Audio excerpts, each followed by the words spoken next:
அஸ்ஸலாமு அலைக்கும் வரஹ்மத்துல்லாஹி வபரகாத்துஹு.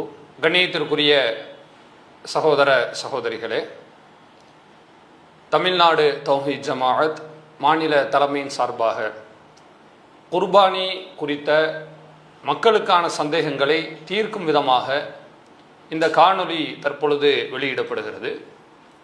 பொதுவாக அதிகமான மக்களுக்கு உள்ள கேள்விகளை தேர்வு செய்து அதற்கான பதில்களை இந்த காணொளியின் வாயிலாக நாம் பார்க்கவிருக்கிறோம். இறந்தவருக்காக வேண்டி குர்பானி கொடுக்கலாமா? குர்பானி என்பதை பொறுத்தவரை நாம் உயிரோடு உள்ளவர்கள் அதற்கான சட்டதிட்டங்களை செய்து சரியான வகையில் அதற்குண்டான நிபந்தனைகளை நாம் பூர்த்தி செய்கிறோம்.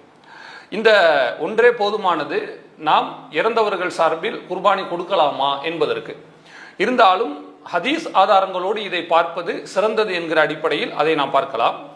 நபி ஸல்லல்லாஹு அலைஹி வஸல்லம் அவர்களை பற்றி ஆதாரபூர்வமான செய்தியிலே இடம்பெற்ற ஒரு தகவல்.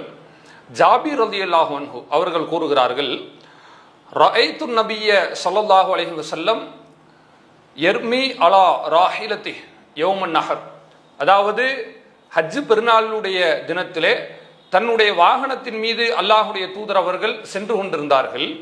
வயக்கூல், அவர்கள் கூறினார்கள், லி தஅஹுது மனாசிக்கக்கும், நான் ஏன் இங்கு செல்கிறேன் என்று சொன்னால் நீங்கள் என் மூலமாக வணக்கங்களை எடுத்துக்கொள்ள வேண்டும் என்பதற்காக தான். அப்ப அல்லாஹுடைய தூதர் அவர்களிடம் இருந்துதான் நாம் எல்லா வணக்கங்களையும் எடுத்துக்கொள்ள வேண்டும் என்பதனை இந்த செய்தியின் வாயிலாக விளங்கிக் கொள்கிறோம். அந்த வகையில் நபி ஸல்லல்லாஹு அலைஹி வஸல்லம் அவர்கள் இறந்தவர்களுக்கு குர்பானி கொடுக்கலாம் என்று கூறியிருக்கிறார்களா அல்லது வேறு என்ன சொல்லியிருக்கிறார்கள் என்று பார்த்தால் மற்றொரு ஹதீஸிலே பார்க்க முடிகிறது.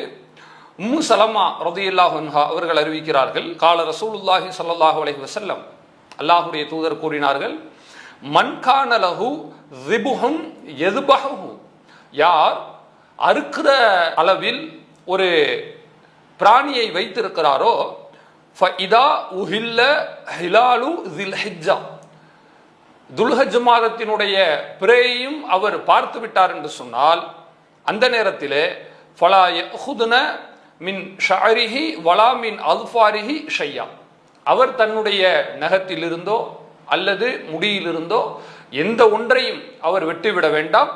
ஹத்தா யுதஹிய, குர்பானி பிராணியை அவர் அறுக்கிறவரை என்று சொல்கிறார்கள். அப்ப குர்பானி என்பதை பொறுத்த வரைக்கும் அது வெறுமன அறுத்து பலியிடக்கூடிய விஷயம் மட்டுமல்ல. யார் அறுக்கிறாரோ, யார் அல்லாஹ்வின் நன்மையை நாடி அதற்கு பொருளாதாரத்தை கொடுக்கிறாரோ அந்த மனிதர் இந்த நிபந்தனைகளை கடைபிடிக்க வேண்டும். நகத்தை வெட்டக்கூடாது, முடியை வெட்டக்கூடாது, இந்த நிபந்தனைகள் இருக்கு இல்லையா, இதை கவனிப்பது அவருடைய அடிப்படை விதியாக இருக்கிறது. இப்பொழுது சொல்லுங்கள், இறந்தவர் சார்பில் குர்பானி கொடுக்க வேண்டும் என்று ஆசைப்பட்டால் இறந்தவர் எப்படி நகமுடி வெட்ட வேண்டும் என்கிற அந்த பிரச்சனையை அவர் சரியான முறையில் கடைபிடிப்பார்? இல்லை, அவர் கடைபிடிக்க வாய்ப்பில்லை. மேலும் அல்லாஹ் இந்த அறுத்து பலியிடுதல் குறித்து சொல்கிறான், லை யனாலுல்லாஹ லுஹுமுஹா வலா திமாஉஹா, பலிப்பிராணிகளினுடைய இறைச்சிகளோ இரத்தங்களோ அல்லாஹ்வை அடையாது. வலாக்கின், மாறாக எனாலுஹு தக்வா மின்கும், தக்வாவை தான் அல்லாஹ் எதிர்பார்க்கிறான் என்று குர்ஆன் சொல்வதை நாம் பார்க்கிறோம். அப்ப குர்பானி கொடுக்கிறவங்களுக்கு தக்வாவோடு கொடுக்குறாங்களா வேற நோக்கத்துக்கோடு கொடுக்குறாங்களா என்பதை அல்லாஹ் தான் மனசை பார்த்து அறிவானை ஒழிய மௌத்தா போனவங்களை எப்படி அவங்களுக்கு இறைச்சம்ன்ற அந்த விஷயம் இல்லையே. உயிரோடு இருக்கும் வரைதான அந்த அமல்கள் எல்லாம். ஆகையினால இந்த குர்பானி என்பதை இறந்தவர்கள் பேரால கொடுப்பதற்கு மார்க்கத்தில் எந்த வழிகாட்டுதலும் இல்லை. ஏனென்றால் இதில் வரக்கூடிய நிபந்தனைகளை கடைபிடிக்க வேண்டும், இறந்தவர்களால் அதை கடைபிடிக்க இயலாது என்பதை இந்த நேரத்தில் கவனத்தில் கொள்ள வேண்டும்.